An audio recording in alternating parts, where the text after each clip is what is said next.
and frenemies, Nate Draconator here. Well, you all really enjoyed my Evil Spotted Leaf talk video.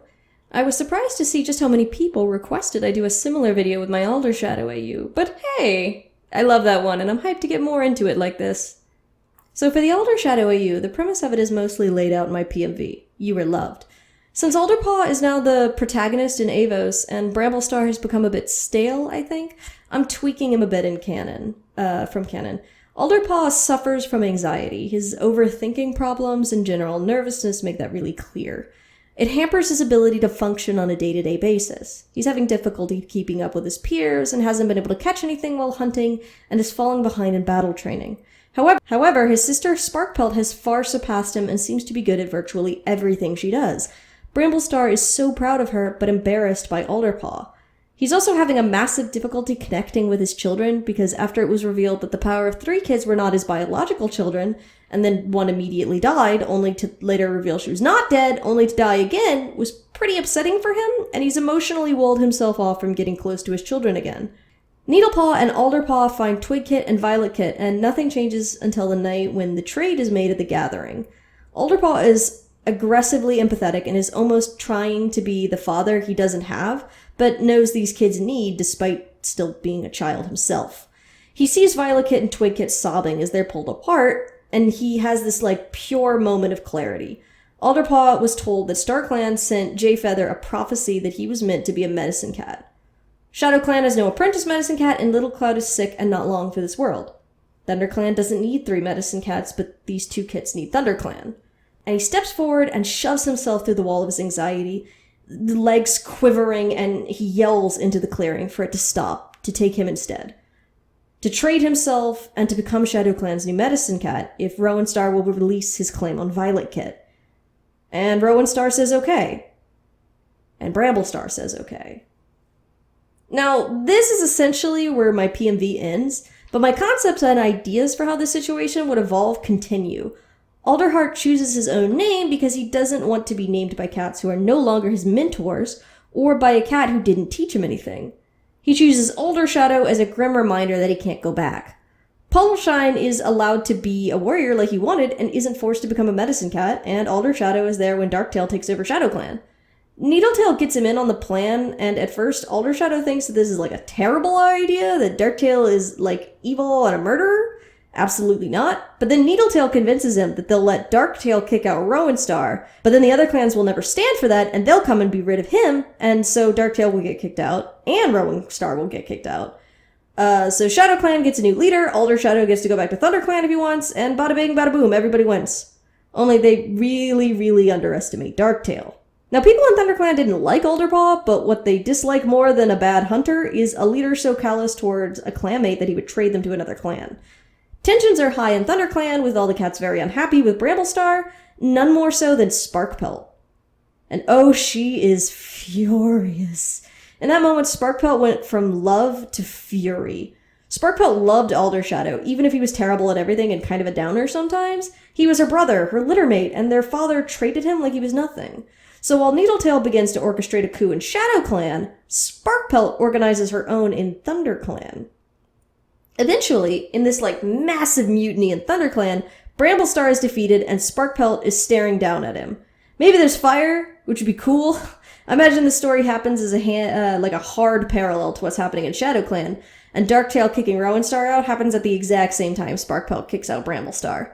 But Bramblestar looks around him and he realizes that even Squirrelflight, tears in her eyes, has sided with their daughter against him.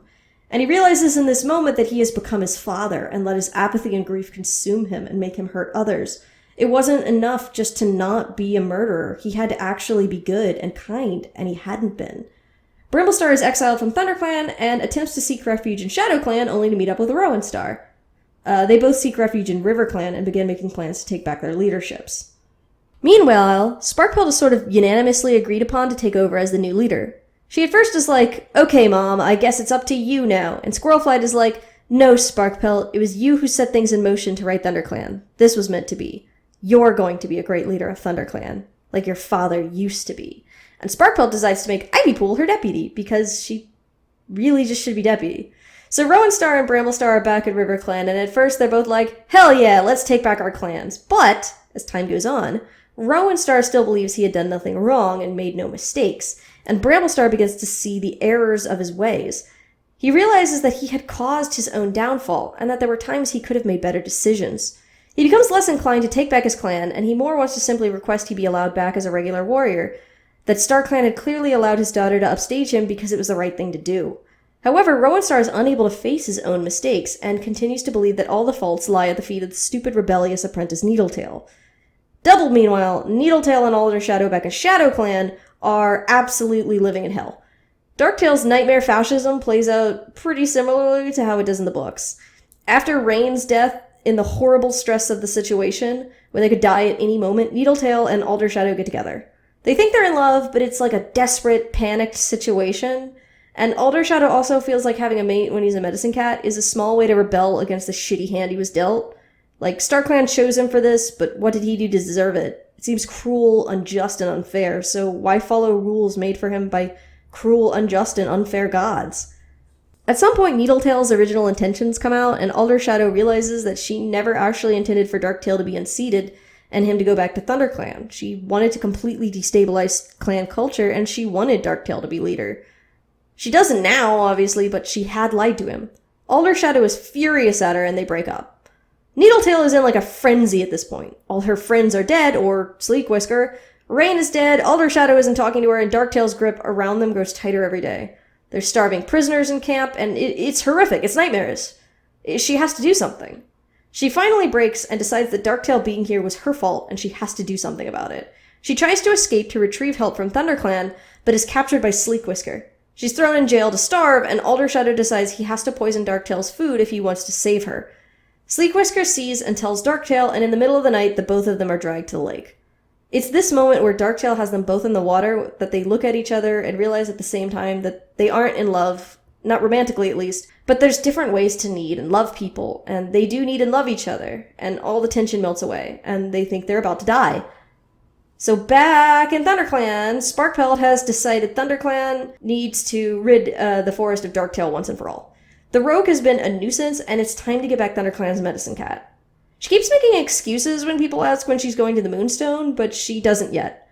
She begins plans to invade ShadowClan, but before they can, RiverClan is attacked by the Kin, and when Misty Star and the rest of her clan take refuge in ThunderClan, Bramblestar and Rowenstar come with them. Bramblestar and Sparkpelt meet alone in the Leader's Den to decide his fate.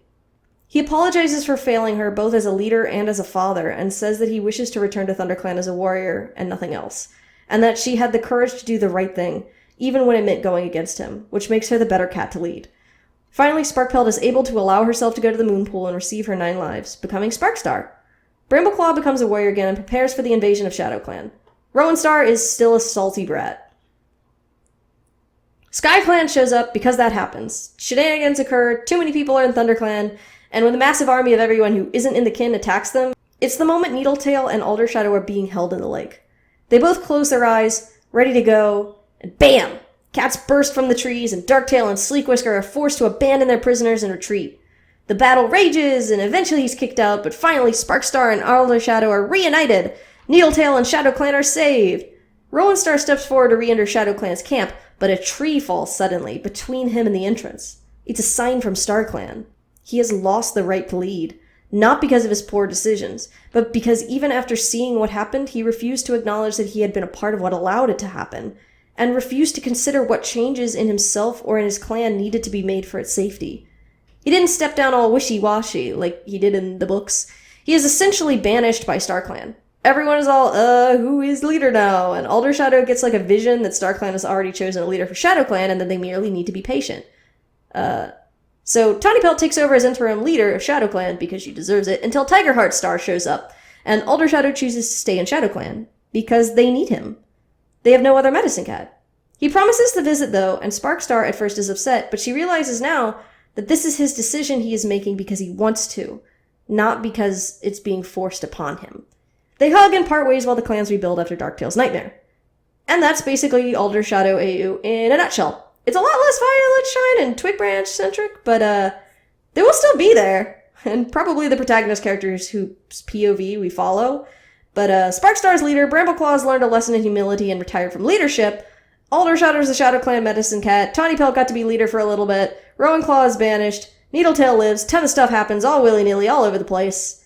I hope you enjoyed this little AU breakdown. I really like this one, but I really haven't been able to do like a lot with it. If you have any other AUs of mine you want to hear more about, let me know. That's it for this one, and I'll see you next time.